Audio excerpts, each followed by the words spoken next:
What is going on, everybody, and welcome back to ABJ Presents Tornado Tag Halloween Havoc. ABJ, joined here by my co-host BP Burke and our other co-host Lily. What's going on, everybody? Heyo. By the way, real quick, shout out to Brian for giving me that view before we went live. I heard my own voice over his phone, so that's awesome. I was going to share, and I go to your page to share, and I was like, "Oh, I should probably turn the volume down." I just heard my own voice before we went live, and I was like, "Oh, that was me." What's going on, Stephen Chambers? You have the exact opposite reaction to that. I hear my voice, and I just like, I shrivel. And I've had to hear my own voice a lot. I've been doing a lot of editing this week, and it's been like, oh, why do I have to hear myself and watch myself? Yeah. So, this week in wrestling, I want to kind of do this. I want to make this announcement. I don't know when in November, but definitely starting mid-November into December, we're going to be kind of really ramping up Tornado Tag on this channel. It does the best numbers, and it's something that, because there's so much weekly television, I do like the fact that we're doing this history here. So this is our main course here. Like this channel and these episodes on normally Tuesdays, but now Wednesday are the main entree. This is what we work on. This is what we're doing. These are the main things. But I don't know if we're going to do it every night after shows and maybe make like a little bit of more of a weekly content, like after a NXT or a AEW or whatever it may be. We do like a post show with me and Lily, where we're going to talk more weekly content and modern day stuff. And anytime BP wants to join in, if he's free at a night or he wants to dive in, he's more than welcome to. But we want to start covering more mainstream wrestling, whether it's AEW, WWE, pay-per-views, whatever it may be. They may not be immediately after. Sometimes they'll be live, sometimes they won't. But we're going to be possibly pushing out a lot more daily content, or during the week with Tornado Tag. Also, me and Lily want to, and BP, if he's available, want to start doing more old school show reviews, and we want to do that Camp Leapfrog. So that's going to be coming a lot. This channel was built as a wrestling channel. It's predominantly what we do. I do like the pop culture. I do like the movie reviews. That's going to be, still a thing, but you're going to see a lot more Tornado Tag soon. It just, like I said, it gets the best numbers, best live streams, best engagement. So you're going to see a lot more of that. Hopefully we're both starting, she's starting a new job. With this new job, I get home a little later. So it really varies on how it goes. But maybe if it's not like a post show thing, maybe we do once a week where we talk about everything we watch throughout the week. We can go that route as well. Who knows? But that being said, we also went to at least probably all of our first NXT pay-per-views, right? Yeah, I have never been to an NXT show before. Yeah, so we went to Halloween Havoc in Hershey, Pennsylvania. We bought our tickets online.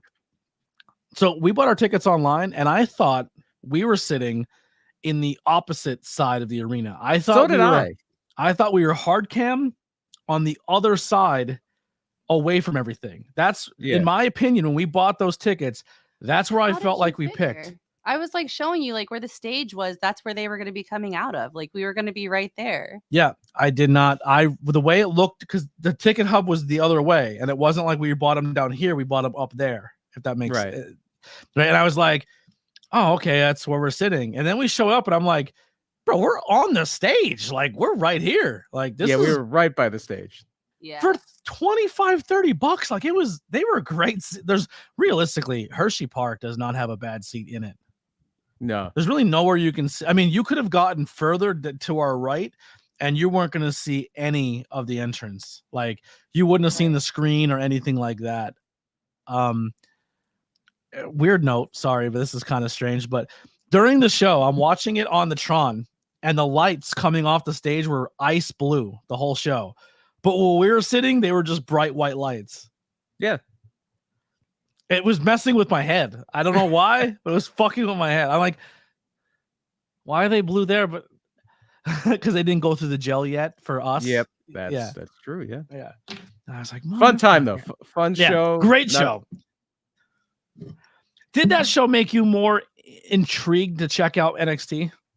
Yeah, well, I've been checking out NXT fairly regularly since I went to the CW, knowing I was probably going to Halloween Havoc. I'm like, I should probably come in knowing some stuff about it, and so I did. I've been watching it since the debut on CW, and I came away thinking that I came in thinking some people in NXT were stars, and I came out kind of knowing just from the eye test that these people are stars. Like, you cannot see Obafemi live and not be like, this guy's going places. Oh yeah, for sure. This guy, he did some stuff. He did some stuff that legit. Me and Paul, and now I feel like I wasn't really seeing your reactions because you were behind us, but I was sitting directly next to Paul Bowe, and there was stuff that happened on that pay-per-view that me and Paul flinched at, and that's not easy to do. You know what I mean? Like when Obafemi was swinging that fucking crowbar, we're like, holy, like, that's a lot of man to be swinging. If that's a real crowbar, I'm guessing. I'm hoping that it's rubber, because I know Sting used to use rubber bats. Yeah, I'm hoping it's like a rubber crowbar. But who knows? Who knows what they do there? Yeah, that's fucking crazy. But he's very impressive. Julia and Stephanie Vaquer, incredibly impressive. Are you shocked of how much more Stephanie is over than Julia, at least with the Hershey crowd? Not after seeing them both wrestle. Not that Julia didn't turn in a good performance, but Vaquer and Roxanne had really, really good chemistry. And I don't know if it's Cora Jade got really good too. Yeah, I think she was obviously the fourth of the four, but yeah, she didn't look lost. She didn't look completely out of place. She looked great. Like their timing was really, really towards the end a little bit, but they were gassed. Getting tired. They were gassed. They were putting out. They were at 1,000,000 miles a minute. That match was really, really good. Really, and I think Julia's going to be just fine. Watching that NXT from last night, I thought, oh wow, Zarya is going to be a big star too. Like they've got an embarrassment of riches in that women's division in NXT. I would put it up against any women's division. Yeah, Raw, SmackDown, AEW. Super cool how Jack JoJo Siwa got. That's super right. Cool. Yeah, I know. And she's Australian now. Yeah. She danced her way into those muscles. Yeah. So that was dude. Tony D'Angelo won me over. I wasn't a huge Tony D'Angelo fan. That was a fun match. I genuinely enjoyed that match. I thought that match was very good. I think Trick Williams is an absolute star as well. Trick Williams is he's got such a great presence. Ethan Page was made for NXT. I love him. I'm a huge Ethan Page fan. He's one of those people who left AEW, and they said he was going to NXT. I go, that's the best place for him. He's gonna be a superstar there. Like he's gonna dominate there. Yeah, and he's been doing fantastic. Chase, I thought Ridge and Chase was gonna be a snooze fest. Yeah, I went to go buy a beer for it. Great match. Great match. I loved his sweater. Can you hear us? Pleasantly surprised with that match. There's a big delay. Yeah.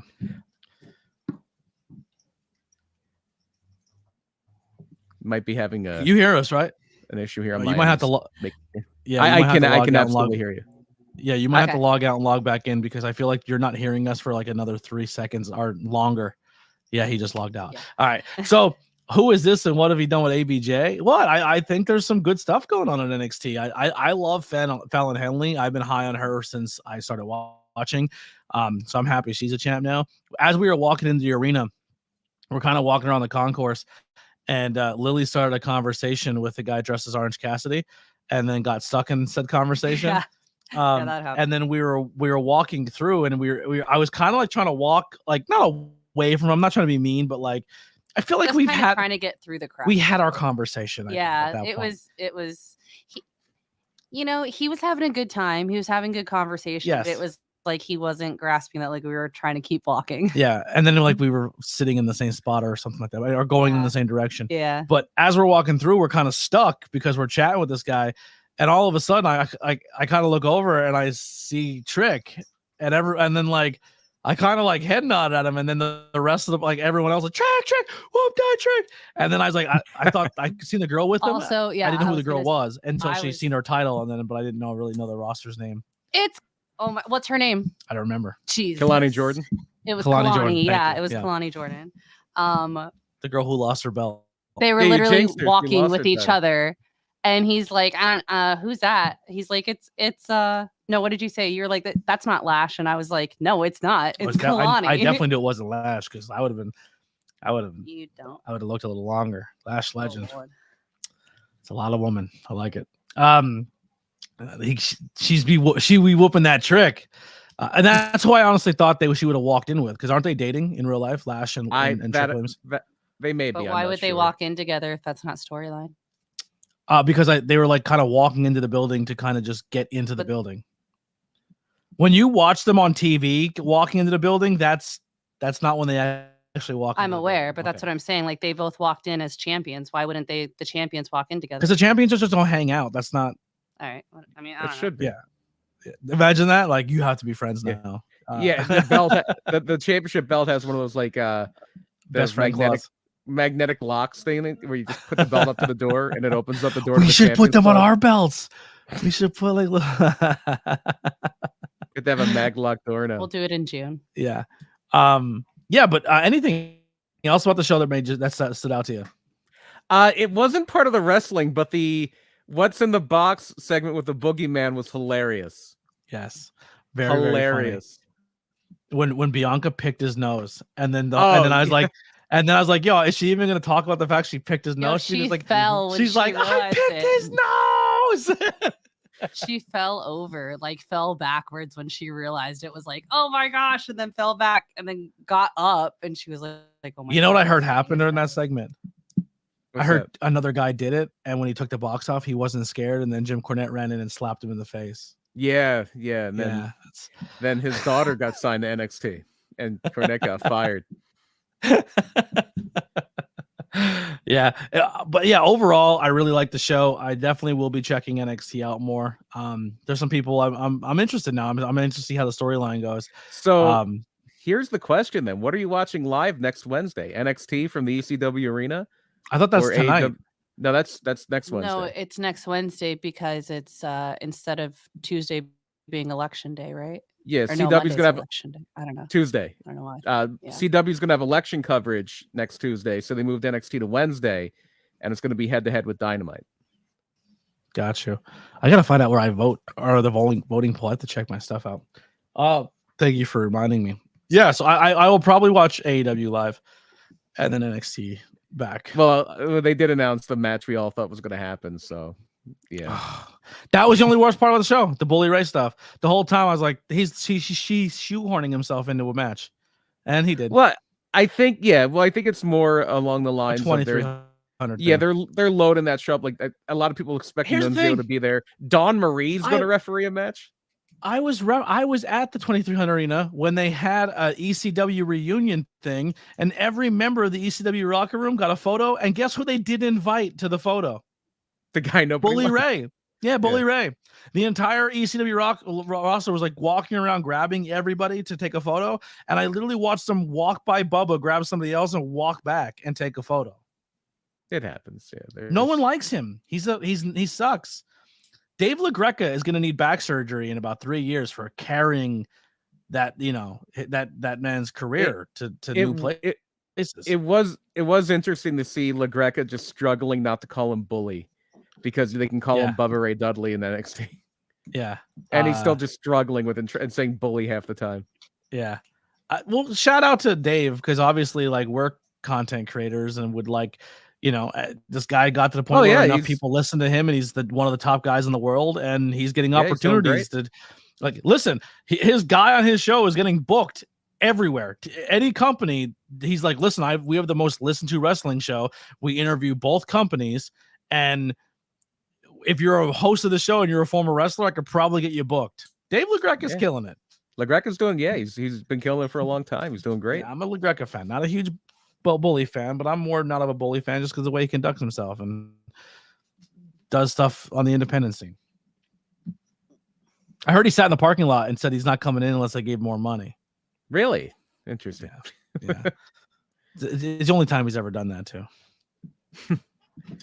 That Ahmed Johnson did that once in NWA New Jersey for Dennis Coralluzzo, and he was just sitting in his hotel room and told Dennis Coralluzzo, unless you give me more money, I'm not coming to the arena. So Dennis Coralluzzo, the promoter, goes in front of the crowd. He was a legendarily insane guy. Coralluzzo was nuts, and he went in front of the crowd and gave the crowd Ahmed Johnson's phone number and told them like where he was staying, what room, and everything, and told him to go tell him to come to the show. He like Dennis Coralluzzo was insane. Dennis Coralluzzo I love that. was a wild man. Imagine And you know like, what? everyone get on social media and trash this guy. And Dennis Coralluzzo was probably at his fair share of Halloween Havocs as well, because the early ones were in Philadelphia. Quite a few of them. Well, let's get into our topic tonight, the history and maybe a little bit overall Halloween Havoc talk. So BP, let's take it away as our resident host here. I did pull up every Halloween Havoc ranked. I'm going to do like maybe the last three worst, like the worst ones, and then I'll just cut right to the best ones. 2099. I have some highlights from each of them in order. So okay. Actually, not the NXT ones. Actually, it starts with 1, so I'll give you the first bunch that were popular, and then from there, I guess it's the ones that are bad. I don't know how. I have to see how they did it. Oh, okay, I'm good. I got it. All right, you're up. Okay, take it away. So Halloween Havoc starts early on in the days of pay-per-view for Jim Crockett Promotions. Although I think by the time we get to Halloween Havoc, the sale to Turner has happened. Yeah, it had to have happened because Dusty's gone. So pay-per-view starts in earnest with Starrcade 87, but Vince really put the boots to that with Survivor Series. They try again in January with Bunkhouse Stampede. Vince really puts the boot to that with the Royal Rumble. And then Wrestle War is around. And by the end of 1989, they already have the Great American Bash in the summer in July. So to kind of bridge the gap between that and Starrcade, because they're now going to move Starrcade to December, because that takes away from Survivor Series, which is running on Thanksgiving night, which is Starrcade's old home turf. So to separate out WWF and the NWA, they're going to make Starrcade December. So to bridge that gap, they're going to do Halloween Havoc in October, and that's going to come to us live. Halloween Havoc 89 is going to be from the Philadelphia Civic Center. Unfortunately, I didn't make any of there were 2 Halloween Havocs there. I didn't make either one. But I did see a Crockett show like about maybe a year before this at the Civic Center, which is wild. And Halloween Havoc at first has a lot of tag matches. And that's kind of the evolution of Jim Crockett Promotions in the WCW. It was known as only one tag match on that show, right? On the one we were at? Yeah. Just the girls match. Just the women's tag. There was a tag match. Technically, there's the gauntlet too. The gauntlet, yeah, that's not really a tag. I mean, it was like, it wasn't really a tag, but it was 3 against 1. Yeah. It's a gauntlet. They've done similar things. I know they did with like Ahmed Johnson and the Nation of Domination, but yeah, Jim Crockett promotes Mid-Atlantic Wrestling, we'll just say that, was known as like the tag team territory. Yeah. And so at this point, they are a little more focused on singles wrestling, but these early Halloween Havocs are loaded with tag matches. And this one is just really showing off the depth of that division. And it's really showing off how much the Philadelphia crowd hated the Dynamic Dudes. Man, did they hate the Dynamic Dudes. They love the Skyscrapers. They really love the Midnight Express. And they hated the Dynamic Dudes. So the only thing about this first pay-per-view we did watch a little bit. Sorry to cut you off. That delays back, I guess, a little bit. Oh, you're good. The only thing that we really I noticed watching it is like the first 2, maybe 3 Halloween Havocs.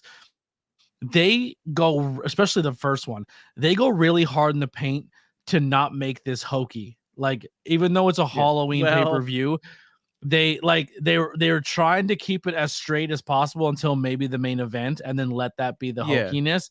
But even the beginning, they're like, we must say that these guys are taking it very serious in the back. Like they had to keep stressing that it's serious. Like they must have said serious 20 times. That was them trying to differentiate themselves from the WWF. And at this point, we're at 1989. Hulkamania is in full swing. The Hogan is still riding that initial crest of Hulkamania. He just won the title back from Randy Savage at WrestleMania 5. He's feuding with Zeus. And they really tried to make it a point that is the kids show, and this is the serious pro wrestling show. And they did their best. They did their level best to really make sure that we are presenting ourselves as sport.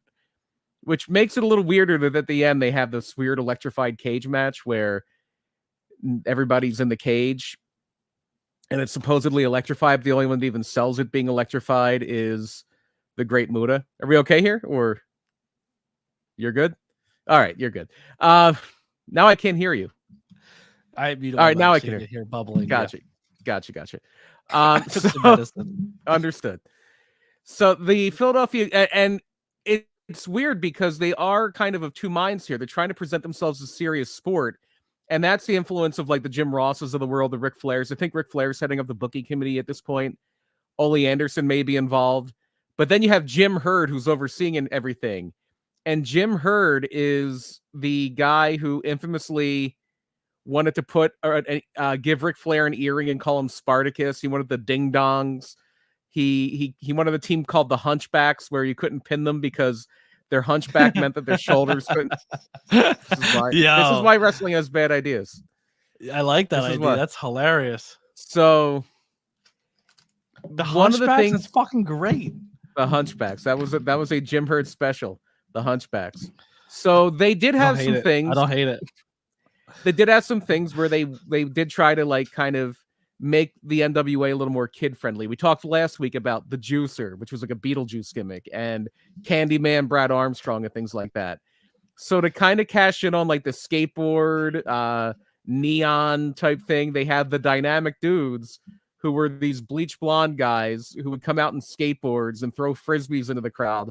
Only they couldn't skateboard. And of course, it's funny that this is Philadelphia and they get booed out of the building because one of the Dynamic Dudes is the franchise Shane Douglas years before he's the franchise. And the other one may be named in a lawsuit. Yeah. So it's the Dynamic Dudes are hated here in Philadelphia. And this is a weird stretch too, because Jim Cornette is their manager. Jim Cornette is a babyface. The Midnight Express are babyfaces. Although they're doing a slow burn where there's like a tag title tournament, and in the finals are the Midnight Express and the Dynamic Dudes, and Jim Cornette turns on the Dynamic Dudes, and everybody just cheers because nobody liked them. So it wasn't just Philadelphia, but they did get their reputation as a heel town. They love the skyscrapers here. They loved a lot of the other stuff. And then our main event is also a tag match. It is the Thunderdome cage match, is what they called it, where it is the Great Muta and Terry. The Ding Dongs were from Bellevue. Yeah, that's funny. You're still in the Ding Dongs. Horrible. That's what I call. What are the brothers now in WWE? The Creed brothers. Creed brothers. I call them the Ding Dongs. The Ding Dongs. Yeah, because you remember when they wore the white silver singlets? That's all you seen was their freaking ding dongs.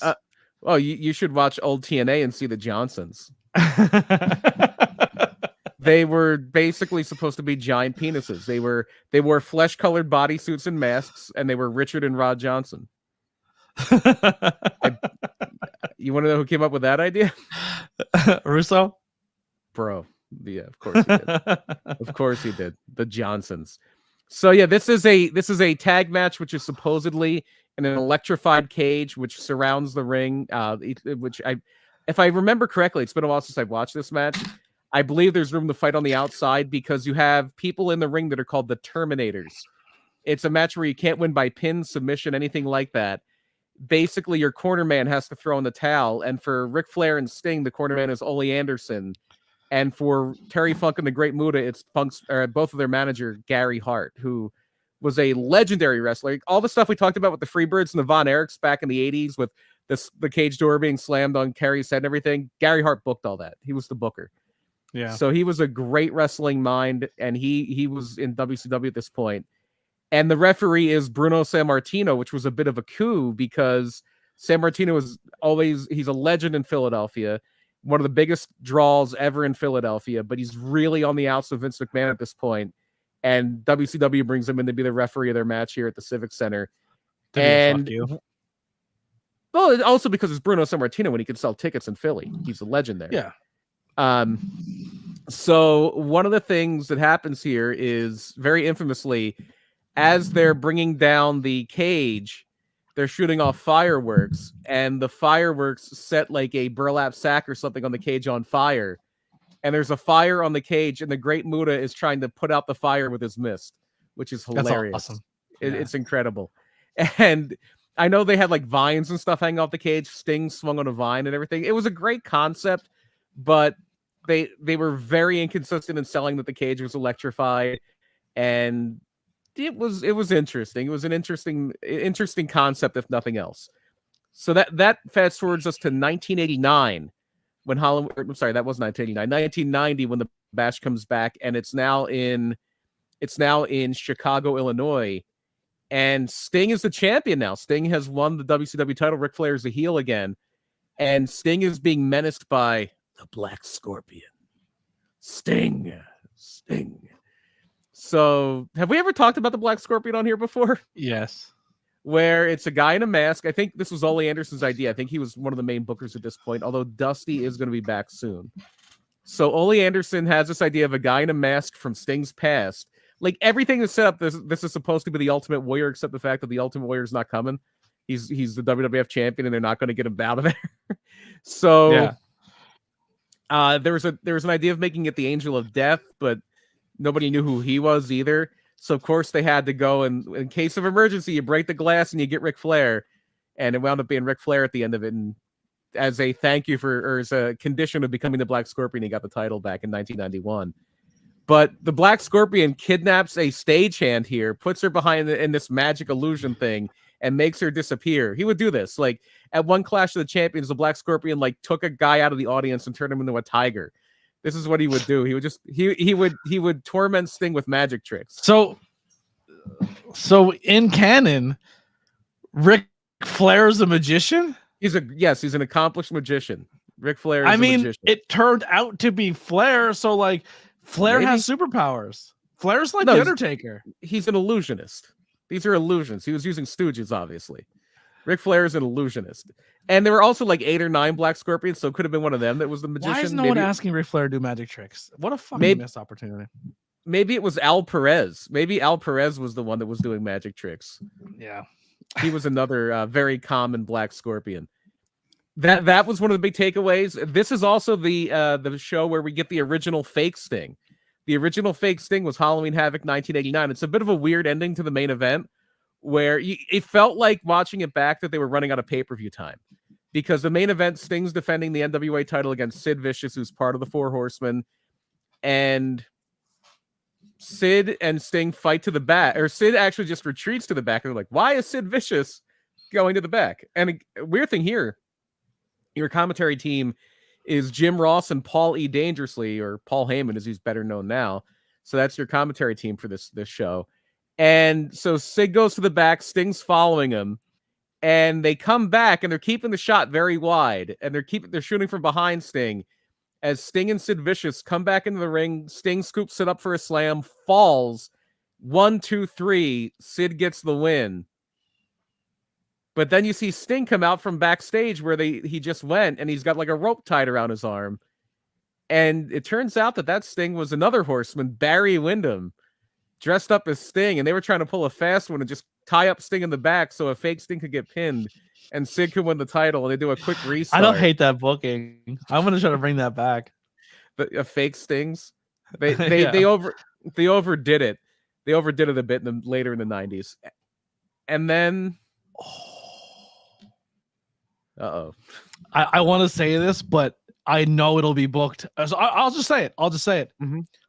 If you're gonna do a fake angle where someone goes in the back and then someone comes out and gets pinned and takes the loss, who would be the two best in the area to do it? And also, if you made them a heel comedy team, who is the two people? Tommy Vex and somebody, I'm imagining. No, okay. Junie and Ricky Price. Oh yes, that would be great. But it would have to be someby who is trying to screw well, one of them would have to be a heel, one of them would have to be a baby face. Yeah. You would have to like fight with Junie to the back and then bring out Ricky and pin him. That's how it would have to work. Except in this case, it didn't work.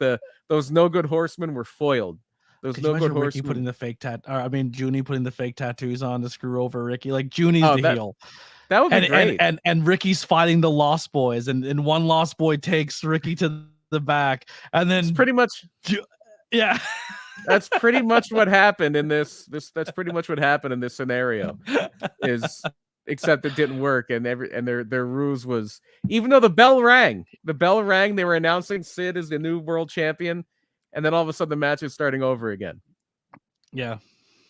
Oh, that's funny. The other thing that stood out for me on this one is one of the early WCW appearances of the Nasty Boys. They have a really good U.S. tag title match with the Steiners here. They were only in WCW at this point, or I think it might still be NWA, for a little bit. And then like this is October, I think they were there for about 4 months. And then by the end of the year, they signed with WWF, and 4 months later, they're the tag champions there. Boys and the Steiners had a nice brawl here. Also, an interesting stylistic choice here. They had a red mat, a red canvas on the ring, and then orange ropes and black and orange turnbuckles. Except that middle rope was orange with black stripes on it, black stripes going around the rope. I'm into it. 1991. Now we're going to get goofy. 1991 is when we get the Chamber of Horrors. Real quick match. though, is Halloween Havoc like not one of the first, but like was really doing set props? Like, because I feel like Halloween, like that when I played the video game, I always liked to wrestle at Halloween Havoc because they made it look like something cool. And then like around that time, the WWE was like, oh, let's do cool set props. Like, and they got away from it. It's like everything's a screen now. And it's like, I kind of miss I like that NXT still keeps, even though it's a giant screen, they still, even if it's chintzy garbage, it's still fun that it's there. Yeah, they still have a swing set. They still have all this other stuff. Yeah. And they still have like the ambulance hearse. Yeah, I always like that. It's a budget thing. I know WWE has done away with a lot of that for budget cuts. They only do like a big stage for WrestleMania now. Yeah, and it's a little bit more of a minimalism thing because they can sell more seats if they have a smaller stage, and that's important when you're packing buildings. But WCW wasn't packing buildings back then. And some of the early Halloween Havocs, like a lot of the set design was like high school theater level. It was like a haunted house. It was fine. And then later they would have like the big inflatable pumpkins and stuff. But in 1991, I love when they did In Your House. I like brought back the house. Yeah, everybody loved the one Backlash where they had the claws that would go back and forth, and the one King of the Ring where they had a giant throne in No Mercy, or one of the games you could jump off of it.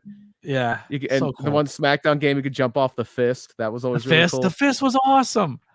The fist was terrible awesome. Idea now when you get older. Yeah. Not only that, but it took like 2 whole tractor trailers just to transport it to SmackDown.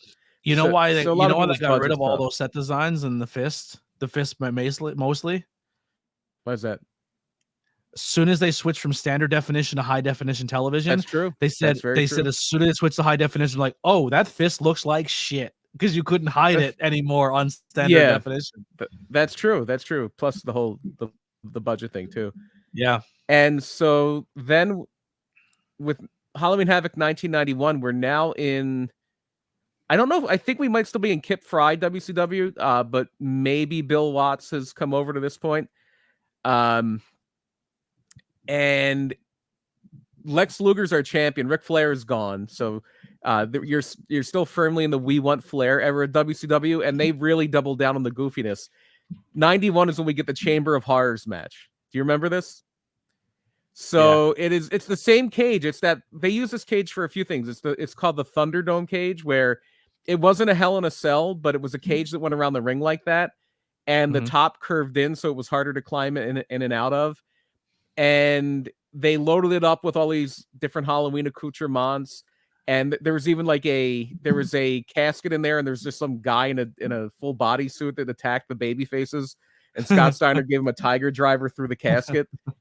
But the way you won this match, I believe it was Sting, El Gigante, and the Steiner brothers against Cactus Jack, Abdul the Butcher, the Diamond Stud, and Vader, which is a weird team.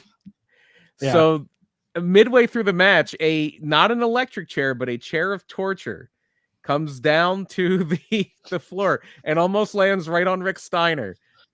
And then after the chair of torture is down, you win by putting one of your opponents in the chair of torture and having one of your partners throw the switch that's on the outside. Except they kept cutting to the switch, and down was on and up was off, and it kept falling down into the on position.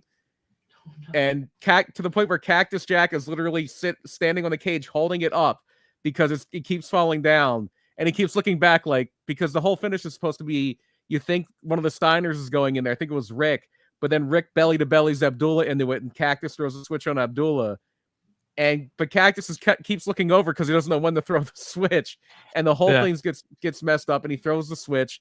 Abdullah just starts to shake like he's being electrocuted to death. They set off fireworks that literally set the ring on fire. And Abdullah's acting like he's dead. And then they put out the fire, and Abdullah, these people, it's so bad. It's so bad. And them scrambling to put the fire out is the best. And then they had all the guys that were like orderlies, but they were ghost orderlies because they had like white faces and white hair. And they're bringing out a stretcher for whoever loses. And they're all like standing on the aisle, like T-bowing, like on one knee, like waiting for somebody to get electrocuted. And they have to put out the fire. And then as they're getting Abdullah out, Abdullah just starts hitting them. Yeah. So that was pretty bad. That was pretty bad. The whole time the ring's on fire, too. Abdullah's like dead, but he's like this. I think he's like, am I in danger? Yeah, that happened. And this is another weird one for the in the pre-show. You get one of the weirdest nicknames in the history of WCW.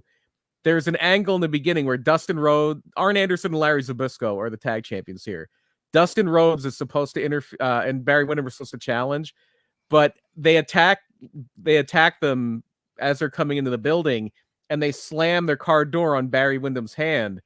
And Larry Zbyszko is after this called the Cruncher because he slammed the door, and then they said they could hear the bones in Barry Windham's hand crunch. But the Cruncher, I always found to be a weird nickname. It's crazy that they don't use that gimmick, that spot like more often in wrestling. Yeah, nobody ever gets beat up in parking lots in NXT. Yeah, no one ever gets their limb or their hands slammed in a car door. I think that's every 6 months they just rotate that into a storyline. Yeah, I think you're talking about Rhea. Their hands stuck in a door. Rhea last night, just the latest victim of the NXT parking lot, the most dangerous place in professional wrestling. It is. That's why we were scared going back to our car. Yeah, that's true. You got to be careful. So this is also the debut of Ravishing Rick Rude in WCW, or the return, I should say. Well, for WCW, it is more of a debut, and he's the WCW Halloween Phantom, except you can see the mustache right through his mask, and he beats Tom Zink with the Rude Awakening neckbreaker. But it literally comes out later, takes the mask off, and he's joining forces with Paulie Dangerously. And this is the beginning of the formation of the Dangerous Alliance, which is an amazing tag team. Yes. So by 1992, we are firmly in Bill Watts territory. And this is the birth of something they still use on Halloween Havoc: spin the wheel, make the deal. The big rivalry here is Sting and Jake the Snake Roberts, who jumped from WWF a few months earlier. The whole storyline there is they had this big house show in Baltimore, and it was supposed to be Sting against Vader, but Sting comes in and Jake comes in and DDTs Sting on a chair, and he's out. So they have a random drawing of all the baby faces to see who's going to wrestle Vader that night. Ron Simmons wins the drawing and wins the WCW title. And it's weird here because Ron Simmons is #1 contender for that WCW title. In his first pay-per-view title defense is the Barbarian. Nothing against the Barbarian, but he was not really seen as a guy who was getting a super huge push at this point. Vader would have seemed like a better choice. Rick Rude would have seemed like a better choice. But Rick Rude is also actually going to be challenging Masahiro Chono for the NWA title. But Rude's also the US champion. So instead of wrestling twice, they're going to let him pick somebody to defend the US title for him, and they pick Vader.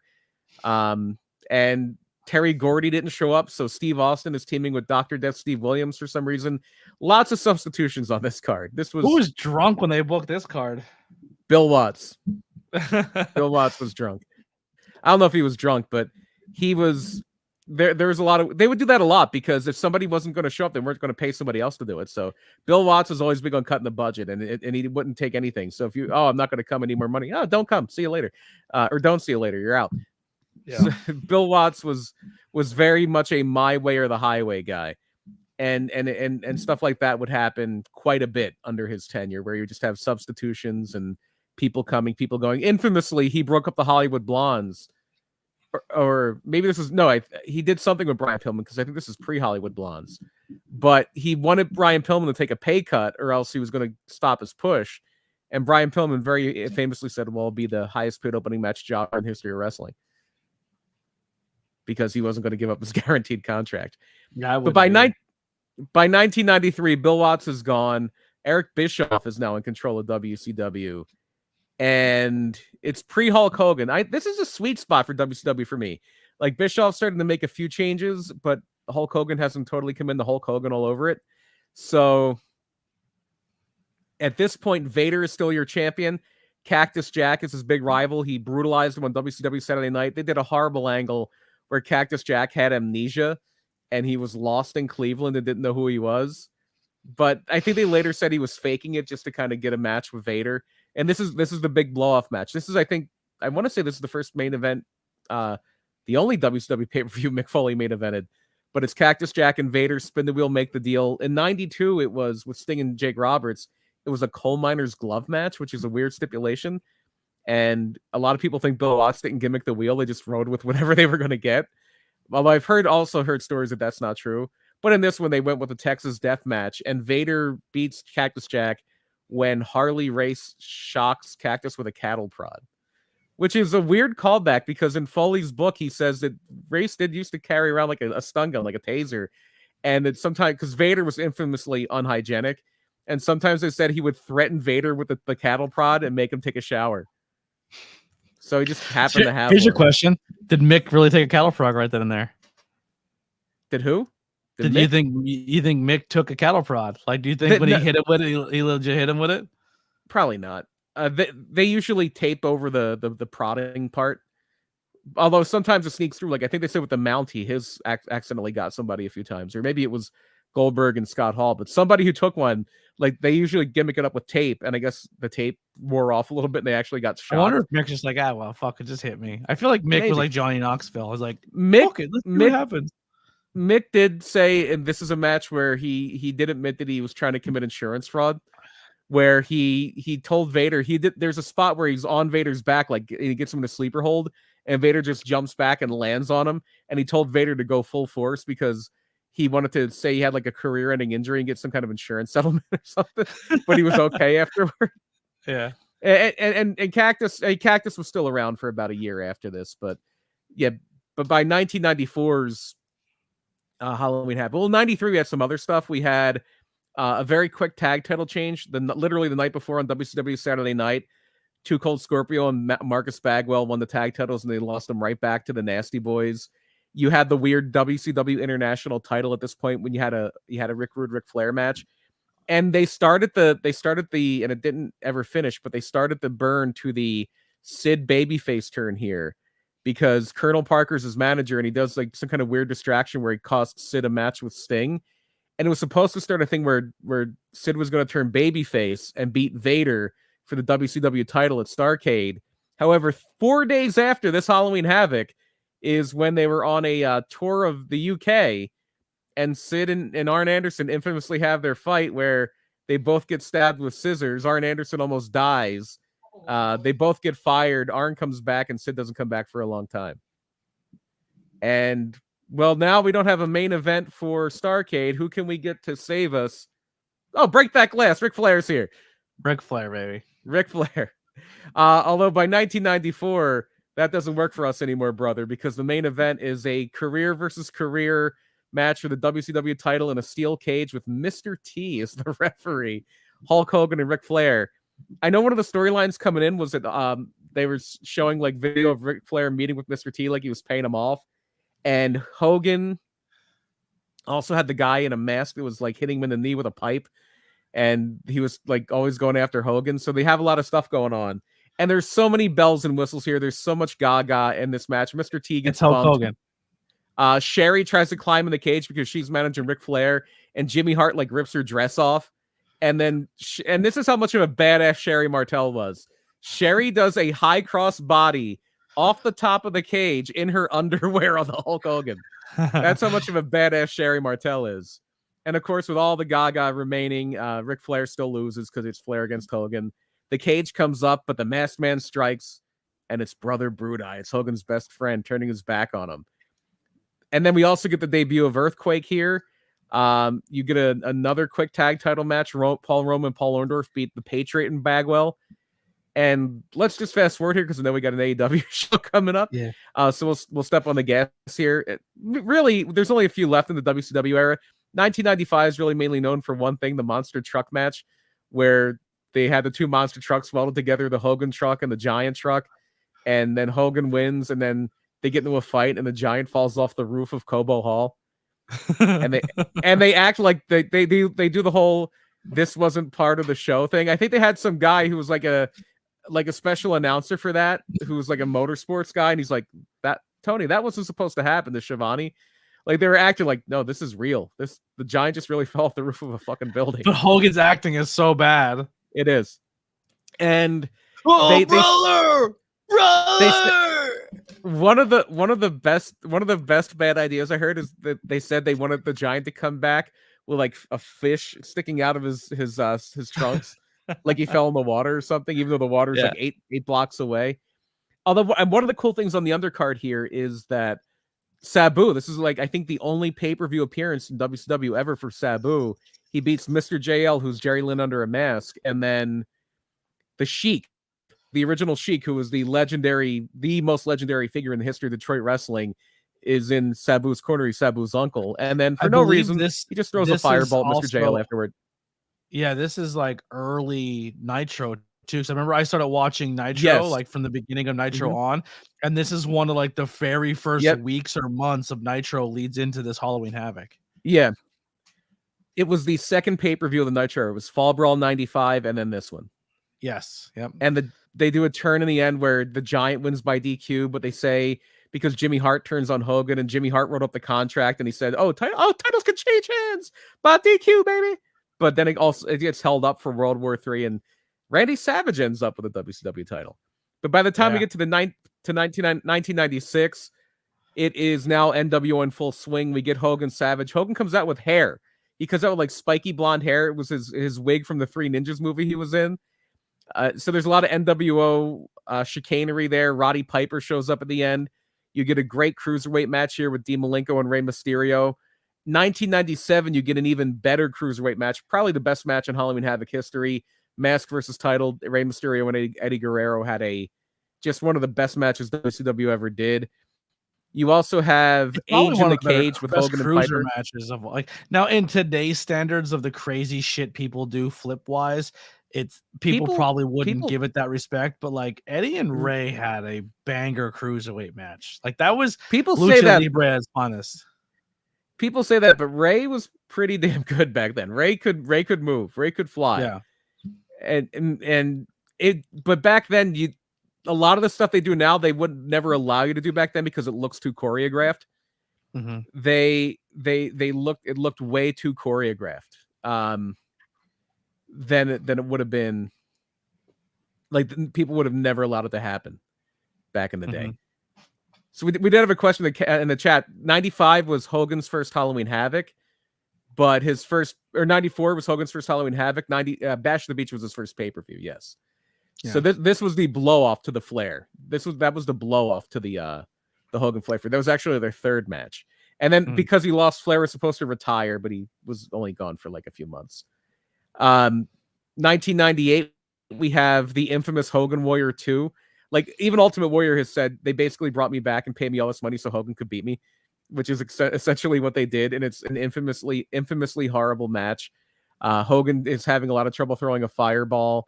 His nephew comes in and interferes, and it goes on so long that the DDP Goldberg main event for the WCW title gets cut off, and the people who paid money for the pay-per-view don't get to see it, so they had to show it for free on Nitro the next night. And that Nitro where they did that was in 1998 was the last time Nitro ever beat Raw in the ratings ever. Wow. That was the end. 99, we're really starting to hit the downswing. Sting is a heel. It's the original laydown finish where Hulk Hogan comes out in street clothes to wrestle Sting and just lays down for him. Oh, guess who just got the book at this point? Guess who's now the booker of the bro. And we also have just a lot of nuttiness going. And then the final WCW Halloween Havoc is in 2000. A lot of rumors are going around at this point that the company is for sale. At first, they were saying SFX was going to buy it, and then Mandalay Bay Entertainment, Bischoff was putting together a consortium. Obviously, it eventually gets sold to WWF for pennies on the dollar.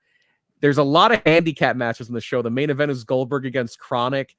You have Jim Duggan is a heel now, and he's with Team Canada, and they're against General Hugh G. Rection of the Misfits in Action. Look at you giggling. That's horrible. Yeah, that's exactly what it is. And if you want to give the ultimate of that, there is a first blood DNA match on this show because Stacy Keibler is pregnant, and her boyfriend David Flair doesn't know if the baby is his, and he thinks the baby is Buff Bagwell's.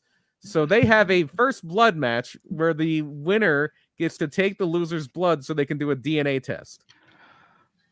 Oh boy. Yeah. I mean, realistically, like, why wouldn't you that just helps either guy? Like, it proves that either, like, well, I think David Flair wanted to be the father, and there were you would never guess who Vince Russo thought should be the father at one point. A black guy, Vince Russo. And at one point it would have been funny if she had, like, because at that time in the 90s it would have been so Jerry Springer. The baby comes out like, it's Asian. At one point they thought it was Great Muta comes out. That would be wonderful. At one point they said it was going to be Ric Flair possibly. Break glasses in case of emergency. Of course, because you have to do things in horrible taste in pro wrestling. They did a miscarriage angle. They did it, and they did a whole thing where she was faking the pregnancy the whole time. Yeah, it'd been funny if Ric Flair was, I'm banging your kid. I'm banging my kid's girlfriend. Woo! Well, it's no worse than when they wanted to say that Vince McMahon was the father of Stephanie McMahon's baby. That was and Stephanie thing. said, absolutely not. No, not happening. And Definitely. You can't put my wedding on pay-per-view. Yeah. So that's the history of the you can date rape me and have me get married that way though. Yeah, that's fine. So then that's the last Halloween Havoc for 20 years until they bring the concept back for NXT in 2020, and it's become an annual tradition ever since. Yeah, and I'm gonna be honest, some of them hit pretty well, some of them have been misses. I think, like, all right, so going back and watching some old NXT, like your old pay-per-views, and NXT, does this year's NXT pay-per-view make it to a top 10 of Halloween Havocs? Yeah. Maybe, because there were only 12 original ones and some of them were awful. Yeah. So it's quite possible, just because I think there overall, were some really bad ones. There were some really bad ones. Overall, what do you think the match of the night was? For the one that just happened? Yeah. Stephanie. It's either the women's tag or the tables, ladders, and stairs match. The first two matches I thought were the best two matches. Yeah, I would say women's match was 1. Number 2 was Oba and that was the tables, ladders, and stairs. Yeah. Yeah, definitely. I don't know, man. I also really enjoyed the Ridge Holland one, man. The pumpkins was going. That was just them playing Ethan. Also, for that being on Ethan Page's head too. Yeah, that I don't know, just cracked me up. The pumpkin thing was a complete audible because they knew they were going to lose. Well, I knew it was an audible, but it was just like everybody was so hyped for that. Like, I really just, like, the energy just jumped for that whole match. Ethan like Page having them move back and forth between like the ring and the like really all over the place. They were all over the place. It was, I don't know, it was awesome. Yeah. The whole thing was awesome. So before we end out here, I know Dynamite is starting very, very soon. So I'm gonna go through what they have listed at ringsidelogic.com. We'll give them some love here. The top 10 Halloween Havoc matches. Number 10, Sting and Ric Flair versus Arn Anderson, Brian Pillman, 95. Oh, the infamous turn. The infamous turn. That's when that set up the Horsemen. Yes. Number 9, is going to be a 93, the Texas Death Match, Vader versus Cactus Jack. Vader in 1993 is hard to miss. He doesn't miss back then. 92, Yep. that era of Vader. If you've only ever seen Vader in WWF, you don't know Vader. That is the real Vader. That was my problem for a while. I had to go back and relearn. 8 is going to be the Thunderdome match with Sting, Flair, Funk, and the Great Muta in 89. That's a curiosity. It's not as good as you would think with the people involved because of all the gimmickry. 93 television championship match is going to be number 7, Lord Steven Regal versus the British Bulldog. If you were familiar with WCW at the time, you knew the finish at the minute it was going to happen. Yeah. 96, we're going to get a Cruiserweight Championship for number 6, Rey Mysterio Jr. and Dean Malenko. As good as it gets. Number 5 is going to be a Las Vegas sudden death match, Diamond Dallas Page versus Macho Man Randy Savage. They had wonderful chemistry. They were both two guys who had the same philosophy of really liking to script out their matches move for move. Yeah. 90 is going to get a U.S. Tag Team match, the Steiner Bros versus the Nasty Boys. It's a hard-hitting one. Those are two teams that like to beat up their opponents, so they didn't care how much they were giving one another. That was a good one. 98, we're going to get a World Heavyweight Championship, Goldberg versus Diamond Dallas Page, number 3. Maybe Goldberg's best match ever. Yeah. DDP is so underrated. 94, we're going to get a career versus career cage match, Flair and Hogan. That match was not good. Number 2 it got. And number 1, of course, Mass versus title, 97, Mysterio, Ray versus Eddie. And then I got some Halloween pay-per-views. We got at number the number 12 would be Halloween Havoc 2000, the worst of main event. Number 11, Halloween Havoc 99 was a Vince Russo creative mess. This is from thesportster.com. Number 10 is going to be Halloween Havoc 98, a poor show salvaged by a strong main event. You notice that how bad WCW got by the end. It's just the worst. The last 3 are the worst 3, and they just get worse every year. 9 is going to be the main event match at Halloween Havoc 92. We're all let down, so it's going to be the spin. I believe the First Blood. Number 8 is going to be the Yeti, debuted famously bad a main event at Halloween Havoc 95. You got to say it right. It's the Yeti. Number 7 is going to be Halloween Havoc 91, featured a terrible Chamber of Horror match. So the thing with the Yeti is the Yeti started as a mummy, and then somehow 2 months later was a ninja, and I don't know how that happened. Number 6, the first Halloween Havoc in 98 was a solid start. So 89. 89 was a solid start, so they're going 89. Number 5 was Halloween Havoc 90, was a slow but solid event. Yeah. Sorry, my computer's lagging. 4, great main event, saved Halloween Havoc 94. I don't think that main event was that great. Hogan and Flair was not that great. Number 3, Halloween Havoc 97, featured an all-time classic. Yes. Number 2, Halloween Havoc 96 was a consistent show. WCW was very hot at that point. That's when the NWO was just firing. What do you think the best pay-per-view is? Well, there's only one left. 93. 93, Halloween Havoc, the best edition of the show's history. Yeah, top to bottom, it probably is. It's not perfect. There's a weird Steamboat Paul Orndorff match. There's the opening match is just like a throwaway 6-man tag, but Regal and Bulldog is good, even though the finish is very predictable. Cactus and Vader are perfect opponents for one another. Rude and Flair are very good opponents for one another. It's a strong show up and down. So, what do you got to plug, Brian, so we can get out of here and get everybody over to AEW? Just real quick, PPW Entertainment on social media. We are going to be back on WILN this weekend with High Voltage if you're local and you get WILN. I do not, but I know some places do around here.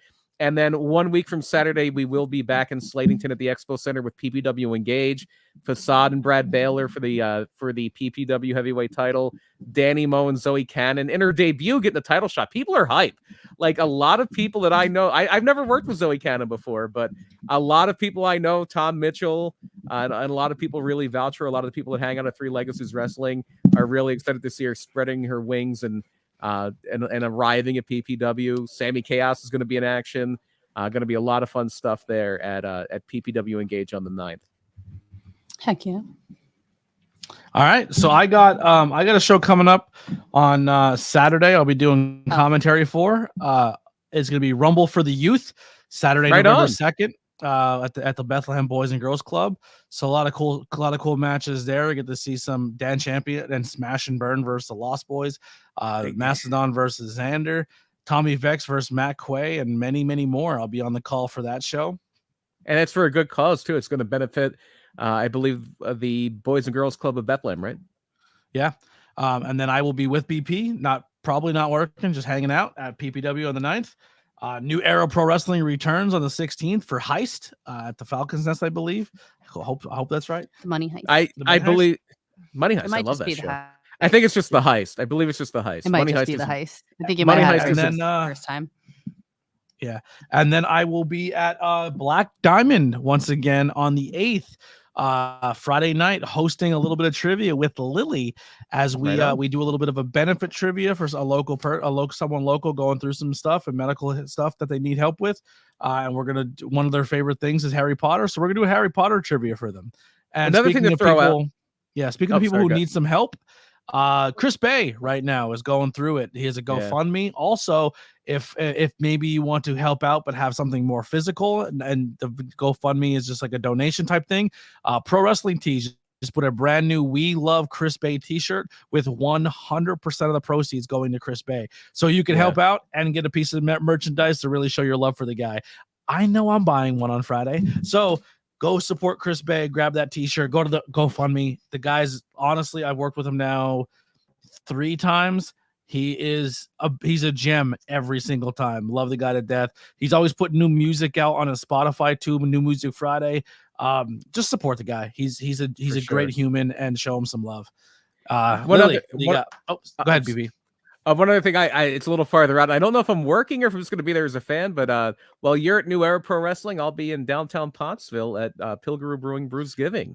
Yeah, we're doing wrestling. Definitely go support that as well. I don't know if they're going to be filming the wrestling there. If they are, I might be commentating it. I don't know. I guess we'll find out. Yeah, I would let you borrow my commentary stuff, but I would be using it that'll be fine. That'll be fine. Tomorrow is Halloween. We have our first Truth Behind Illusion drops tomorrow. Speaking of sets, they have a little bit of a Halloween Havoc set tonight on AEW. It's Fright Night Dynamite. Yeah, they have graves and stuff. They're very, very crowd heavy with the dress up tonight too. I love to see that. Is one of the graves for Rampage? I hope so. I didn't notice. That show's gone. I don't have it on. Yeah, they're going to be super cosplay heavy tonight, so it'll be fun. All right, so that'll do it for us. Like I said, new content drops tomorrow for Truth Behind Illusion. Sam Hain, excited for everyone to check that out. Perfect day for it as well. And I know there's another piece of content that's supposed to be dropping soon. It was supposed to drop way before this. We didn't get it, but a snack review is coming with myself, Lily, and her 2 amazing daughters. So that will be dropping as well. Tons and tons of content. Like I said, we'll be doing more post show and covering more modern wrestling because a lot of people really like that.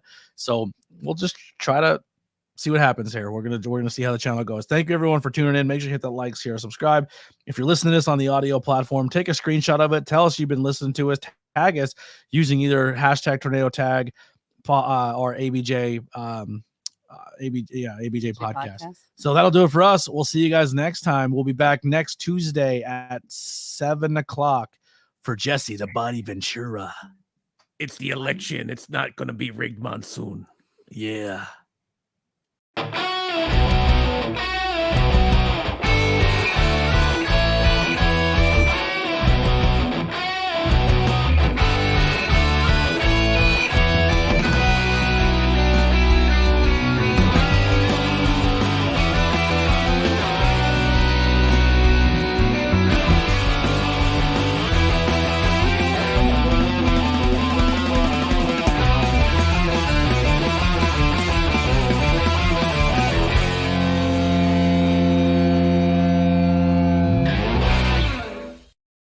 All right.